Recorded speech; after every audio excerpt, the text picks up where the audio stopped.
And now let me turn to Umberto de Pretto from the International Road Transport Union.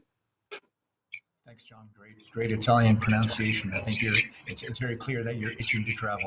For those of you who might not know us, IRE is the World Road Transport Organization. We're the voice of 3.5 million companies providing commercial road transport, mobility, and logistics services.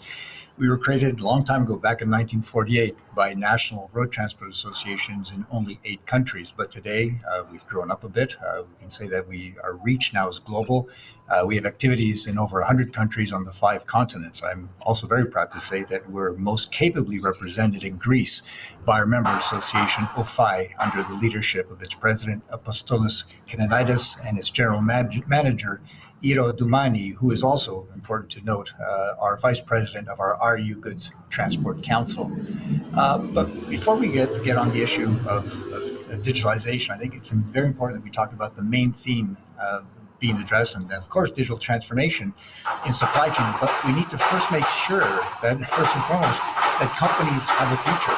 Otherwise, it's futile to discuss any type of transformation if there's really nothing to transform to. As you know all too well, COVID has severely impacted people and businesses around the globe. What perhaps you don't know, although I did hear some signs of recognition in the earlier discussion, is that road transport services have been crucial in responding to the crisis. If you've had food, if you've had medicine, it's thanks to road transport. But many of these where we are today are very much struggling to survive. Last year, the RU predicted a looming wave of bankruptcies. Now, unfortunately, this looming wave is, despite our warnings, now turning into a real wave of bankruptcies. I had some slides, if we can show it, great. We do, fantastic. In 2020, we predicted that road freight transport industry annual revenue losses would amount to 643 billion US dollars, and this has been the case. This year, we expect losses to hit around 347 billion US dollars. Which translates to a 13% decline. We see that today 5 to 10% of freight transport companies have already gone out of business, with the consequence that today we see 6 million trucks are sitting idle. Even worse was the impact on international bus and coach services. In many cases, they came to a complete standstill, as there were no destinations open to drive to. I mean, it's just basic reality.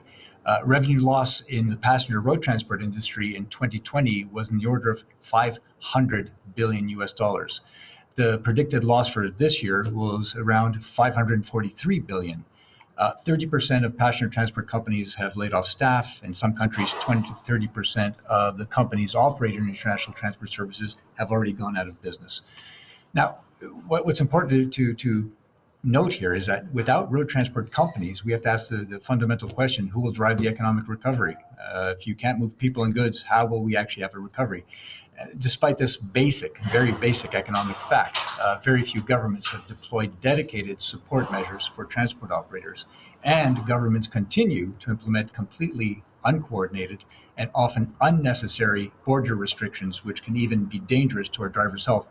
You had a discussion earlier with Kostas from UNEC, and he highlighted this very much, just the complete uncoordination of efforts, unilateral measures, and even some that continue to exist today. What we urgently need governments to do is, first and foremost, coordinate at global and cross-border level. We can discuss that after. My frustrations continue in that sense. But we also need to make use, and now we get onto the topic, make use of the digital tools that already exist. We don't need to reinvent the wheel. I have another slide. Next slide, please. If we just look at a very specific example of this, in a UN report, Secretary General Antonio Guterres stressed the vital contribution of TIER and its IT tools and the CMR Convention and its CCMR protocol to global trade, particularly during the time of COVID-19, as it facilitates the flow of goods across borders without, now listen to this one, without the need for physical human contact. So why is it that the UN gets it, this huge global body, they understand it, but national governments don't? This still baffles me. On another digital issue, some people say that autonomous vehicles will solve many issues in road transport industry, such as safety, driver shortage, et cetera, et cetera. But IRU, together with the International Transport Forum, looked very closely into this, and it became clear that this technology, while it already exists in differing degrees, will not be ready for full deployment in the decade to come. But work will continue, and rightly so, and we'll continue down this path with our support. But we still have some fundamental issues to solve, and this just doesn't apply to autonomous vehicles. It applies to basically everything digital, all data exchange. And the deputy minister, I can't see if he's still online, but he will understand this. And this is namely data governance. Slide 3, thank you.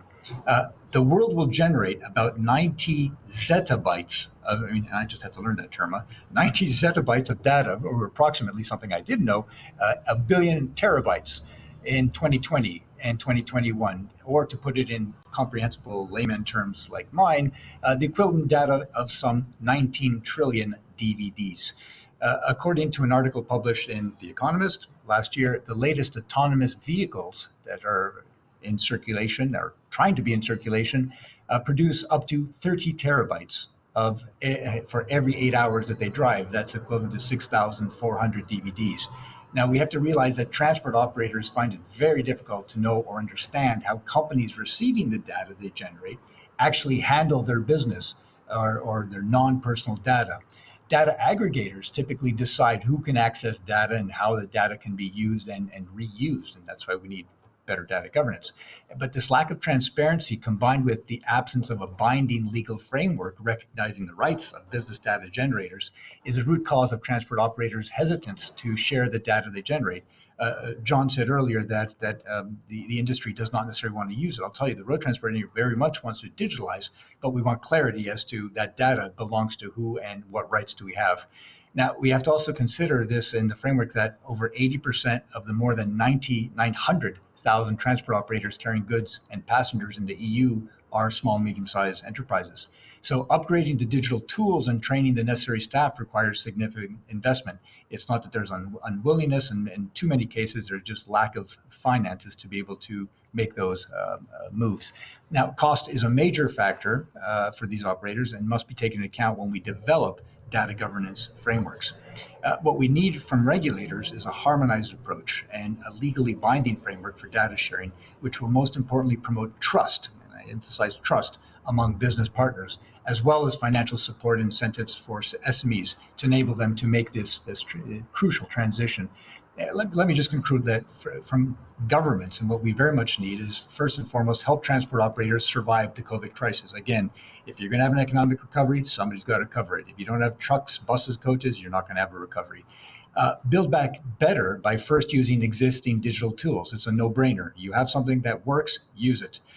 In this regard, I heard great discussion this morning about investing heavily into new infrastructure, and we appreciate, I'll tell you, every millimeter of road that is built, but also start with the no-brainer soft infrastructure solutions, such as signing the ECMR protocol. And I would then encourage the Greek government to sign the ECMR protocol so that we can go digital with all our consignment notes.